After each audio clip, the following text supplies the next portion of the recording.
शांति। आज 4/3/2025 4 मार्च 2025 मीठे बाबा के मधुर मुरली का मुख्य सार है। मीठे बच्चे, जिन्होंने शुरू से भक्ति की है, 84 जन्म लिए हैं, वह तुम्हारे ज्ञान को बड़ी ध्यान से सुनेंगे, बड़ी रुचि से सुनेंगे, इशारे से समझ जाएंगे।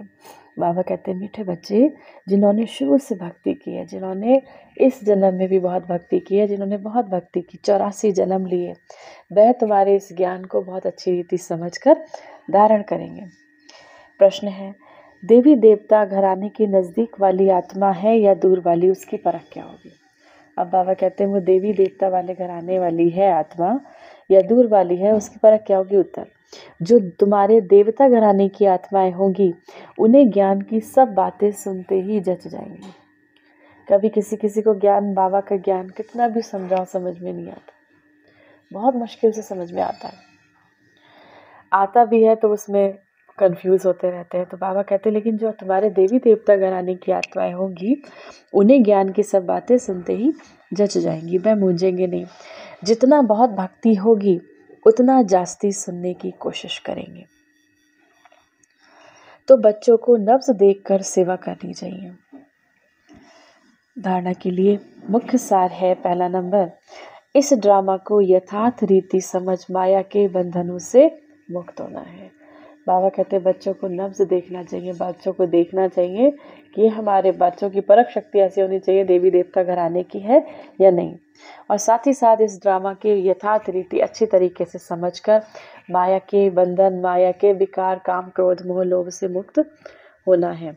स्वयं को अकाल मूर्त आत्मा समझ शिव बाबा को याद करना है, याद कर पावन बनना है। दूसरा, सच्चा पैगंबर और मैसेंजर बन सबको शांतिधाम सुखधाम का रास्ता बताना है। सच्चा संदेशी बन, बाबा का पैगंबर बन, मैसेंजर बन, सभी को शांतिधाम और सुखधाम से आने वाली सतयुगी दुनिया का रास्ता बताना है। इस कल्याणकारी संगम युग पर सभी आत्माओं का कल्याण करना है।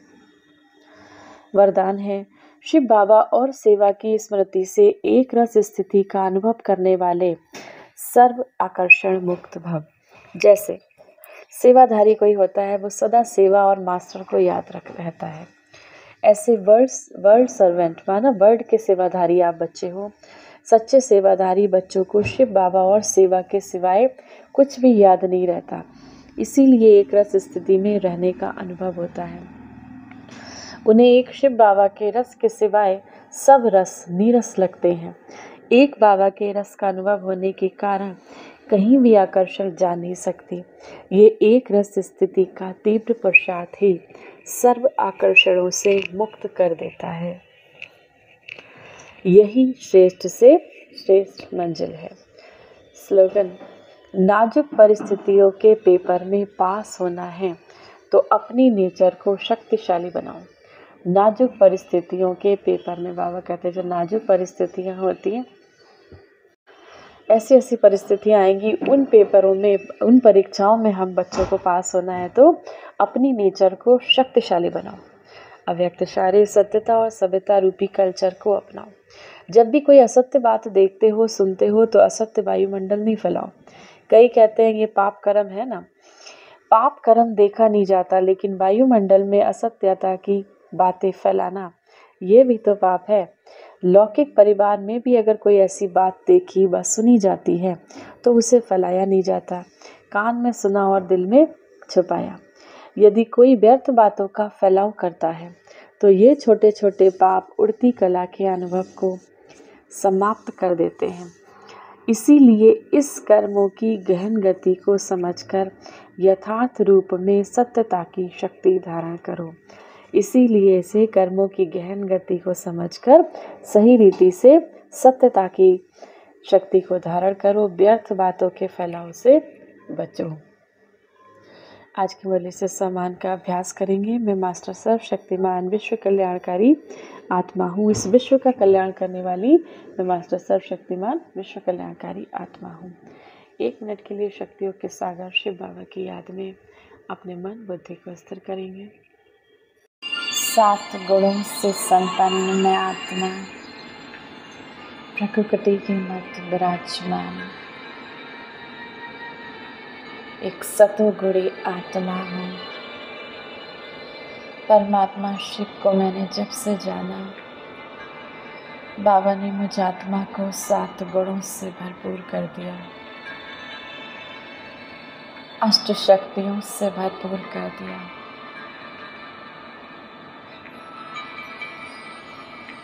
ब्रह्मलोक से, परमात्मा शिव से आती निरंतर 7 गुणों की किरणें मुझ आत्मा में समाती जा रही हैं। मेरी एक एक कमजोरी, एक एक कखपन समाप्त होता जा रहा है। मैं आत्मा संपूर्ण शुद्ध बन गई, संपूर्ण पावन बनती जा रही हूँ। परमात्मा शिव के ज्ञान के रंग से रंगती जा रही हूँ।